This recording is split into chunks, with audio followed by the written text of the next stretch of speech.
Now, the top of the hour on the Progressive Voices channel on TuneIn presents the Green News Report. From rising sea temperatures to melting glaciers, Europe is witnessing the worst effects of global warming. Europe is the fastest warming continent on the planet, study warns.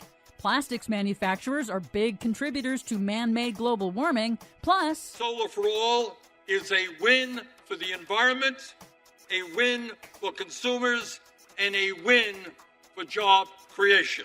Biden administration unveils Solar for All program, American Climate Corps, and sweeping new actions on conservation. And I guess Bernie likes it? Yep. All of those stories and more straight ahead from BradBlog.com. I'm Brad Friedman. And I'm Desi Doyen. Stand by for 6 minutes of independent green news, politics, analysis, and snarky comment. Did you see this news about Lunchables today?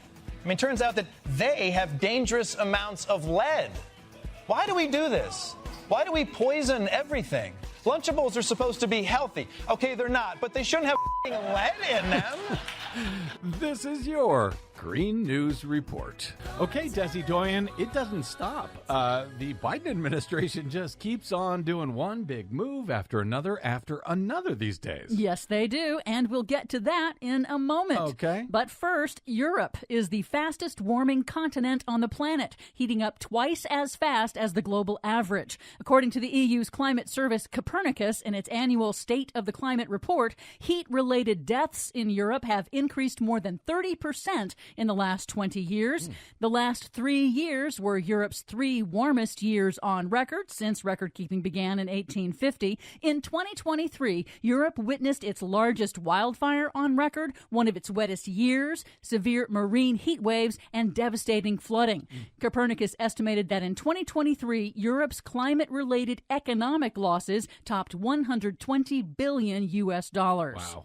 The theme of Earth Day 2024 was Planet versus Plastics, pushing governments to combat the global scourge of plastic pollution. Now, a new study from the Berkeley National Labs finds that manufacturing of plastics is also a significant contributor to man-made climate change. You mean just the act of making the plastic? Yes, well, plastics are currently made almost exclusively from fossil fuels. The fossil and plastics industries oppose phasing out single-use plastics and prefer expanding recycling, which critics argue shifts the cost burden of plastic pollution to communities. Not to mention the fact that recycling doesn't work. Yep.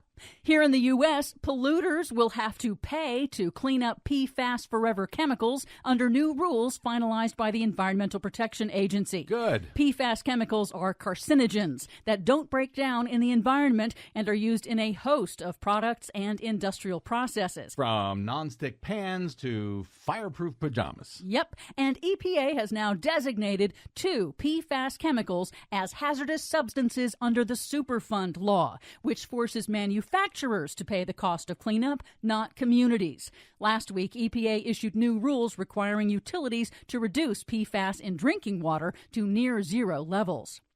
Some big conservation moves. Last week, the Biden Interior Department banned new oil and gas drilling in nearly half of Alaska's National Petroleum Reserve, protecting its wilderness and its wildlife. The decision does not affect Biden's approval last year of Alaska's controversial Willow oil drilling project, but Interior also says it will deny a permit for an industrial road through pristine wilderness and the gates of the Arctic National Park.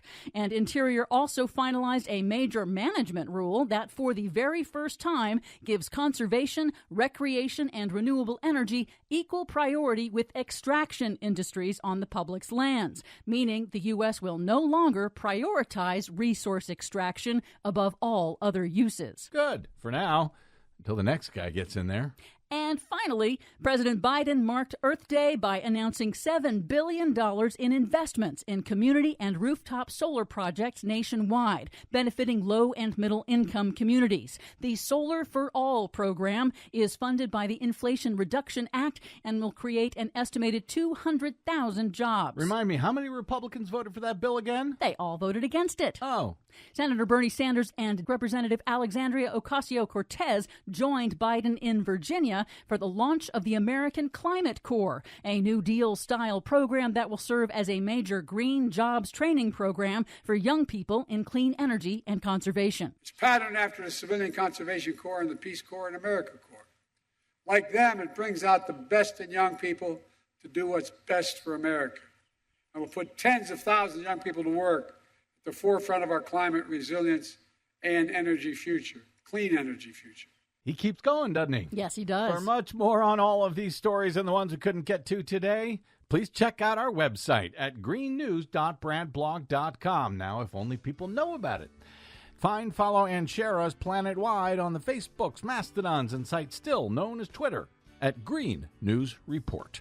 I'm Brad Friedman. And I'm Desi Doyen. And this has been your Green News Report. PV brings you the best progressive audio and video in one free stream.